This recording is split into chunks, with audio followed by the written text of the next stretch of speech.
எல்லாரும் எப்படி இருக்கீங்க? இன்றைக்கி நம்ம பார்க்க போகிறது பச்சை பயிரில் கொழுக்கட்டை. வாங்க எப்படி பண்ணலான்னு பார்க்கலாம். குக்கரில் 1 டேபிள் ஸ்பூன் நல்லெண்ணெய் சேர்த்துட்டு எண்ணெய் காஞ்சதும் 1/2 கப் பாசிப்பயிர் சேர்த்துட்டு மீடியம் ஃப்ளேமில் ஒரு 2 நிமிஷம் வரைக்கும் வாசம் வர வரைக்கும் நல்லா வறுத்துக்கங்க.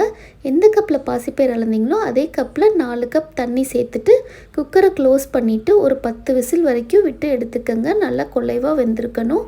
ப்ரெஷர்லாம் நல்லா ரிலீஸ் ஆனதுக்கப்புறம் ஓப்பன் பண்ணிவிட்டு மத்தால் நல்லா மசிச்சு விட்டுருங்க. நான் இன்றைக்கி இதை 2 போர்ஷனாக எடுத்திருக்கேன். ஒன்று கார கொழுக்கட்டை, ஒன்று இனிப்பு கொழுக்கட்டைக்காக. ரெண்டுத்துலேயுமே 1/2 கப் பச்சரிசி மாவு கலந்துக்கங்க. இப்போ கார கொழுக்கட்டைக்கு பச்சரிசி மாவு சேர்த்ததுக்கப்புறம் கொஞ்சமாக உப்பு சேர்த்துட்டு நல்லா மிக்ஸ் பண்ணி விட்டுருங்க. கார கொழுக்கட்டைக்கு தாளிப்பு ரெடி பண்ணிடலாம். 1 டீஸ்பூன் எண்ணெயில் கொஞ்சமாக சீரகம் சேர்த்துக்கங்க. 5-6 காஞ்ச மிளகாயை குட்டி குட்டியாக பிச்சு சேர்த்துக்கங்க. கொஞ்சம் கருவேப்பிலை சேர்த்துட்டு எல்லாம் பொரிஞ்சதும் மாவில் சேர்த்துட்டு நல்லா மிக்ஸ் பண்ணி விட்டுருங்க. தண்ணி கொஞ்சம் கொஞ்சமாக சேர்த்துட்டு சப்பாத்தி மாவு பதத்துக்கு நல்லா சாஃப்டாக பிசைஞ்சிக்கணும். அப்போ தான் உங்களுக்கு கொழுக்கட்டை நல்லா சாஃப்டாக வரும். இந்த மாதிரி கொஞ்சம் கொஞ்சமாக தண்ணி தெளிச்சிட்டு நல்லா சாஃப்டாக பிசைஞ்சு வச்சுருங்க. இது ஒரு 10 நிமிஷம் நல்லா ஊறணும். அதுக்கு இப்போ இனிப்பு கொழுக்கட்டை ரெடி பண்ணிடலாம். ஆல்ரெடி அதில் பச்சை பயிரில் பச்சரிசி மாவு கலந்துருக்கேன். அதோட ஒரு பிஞ்ச் உப்பு சேர்த்துட்டு நல்லா மிக்ஸ் பண்ணிக்கோங்க.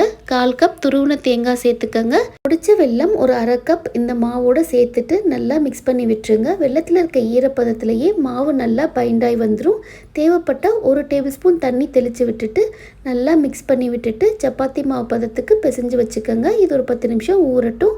மாவெல்லாம் நல்லா ஊறினதுக்கப்புறம் 2 மாவுலையும் குட்டி குட்டி கொழுக்கட்டையாக பிடிச்சி வச்சுக்கோங்க.